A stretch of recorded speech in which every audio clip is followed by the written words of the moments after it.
আসসালামু আলাইকুম, welcome to delicious cuisine. আশা করি সবাই অনেক বেশি ভালো আছেন। আজকে আপনাদের সাথে অনেক সুন্দর কিউট একটা কেকের ডেকোরেশন টিউটোরিয়াল শেয়ার করব। আশা করি সবার অনেক বেশি ভালো লাগবে। যদি ভালো লাগে প্লিজ আমার ভিডিওগুলো শেয়ার করে দিবেন, লাইক কমেন্ট করতে ভুলবেন না। আর যারা যারা বেশি শেয়ার করবেন আমি বুঝে নেব তারা অনেক বেশি আমাকে ভালোবাসেন। তো চলুন আজকে ডেকোরেশনে চলে যাই। এখানে আমি যে কেক বেসটা নিয়েছি এটা হচ্ছে 2 পাউন্ডের একটা কেক বেস। আমি ক্রাম কোট করে ফ্রিজে রেখেছিলাম। ফ্রিজ থেকে বের করে এখন ফাইনাল যে ফিনিশিংটা সেটা দিয়ে নেব। আমি চারপাশে ক্রিম লাগিয়ে নিয়েছি ভালো করে। তারপর একটা ব্যালেট নাইফের সাহায্যে একটু সমান করে দেওয়ার চেষ্টা করছি। আর এই প্রচণ্ড গরমে ক্রিমের কাজ করা, বিশেষ করে হুইপড ক্রিমের কাজ করা যে কী কষ্টকর, এটা শুধু যারা বানান তারাই জানেন।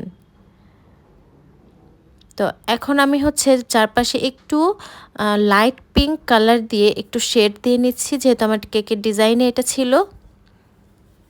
স্ক্র্যাপার দিয়ে চারপাশটা স্মুথ করে দিলাম, আর ওপরের দিকটা প্যালেট নাইফ দিয়ে একটু স্মুথ করে দেওয়ার চেষ্টা করছি।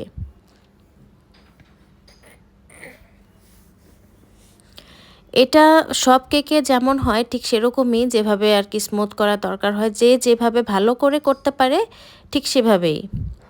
এখন আমাদের এই কেকের উপরে কিছু ফ্লাওয়ার হবে, রোজ ফ্লাওয়ার, বেশ কিছু ফ্লাওয়ারই হবে। এখানে হচ্ছে হোয়াইট আর পিঙ্ক কালারের ফ্লাওয়ার দিব।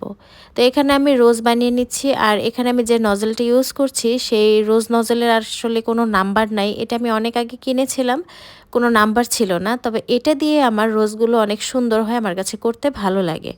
তো যে জায়গায় সাদা ফুল ছিল আমি সেই সাদা ফুলের কাজগুলো আগে করে নিচ্ছি, যেহেতু বারবার আর পাইপিং ব্যাগে ভরতে হবে না।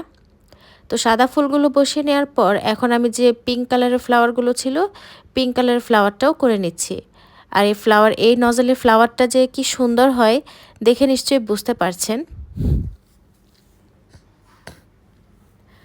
যে যদিও আমি এত সুন্দর করে ফ্লাওয়ার বানাতে পারি না, তারপর যতটুকু পারি আলহামদুলিল্লাহ।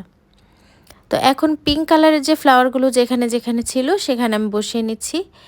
এখন আমাদের কেকের মেইন যে আকর্ষণ সেটা হচ্ছে এই যে কিউট সুন্দর একটা ডল।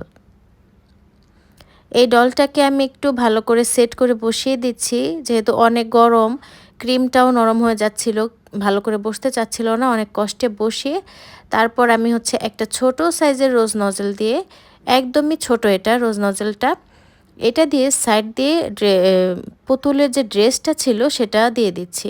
আপনারা দেখতেই পেলেন আমার যে পুতুলটা সেটা কিন্তু মাঝখানে পড়ে গিয়েছিল, সে আর বসে থাকতে চায় না এই গরমের মধ্যে।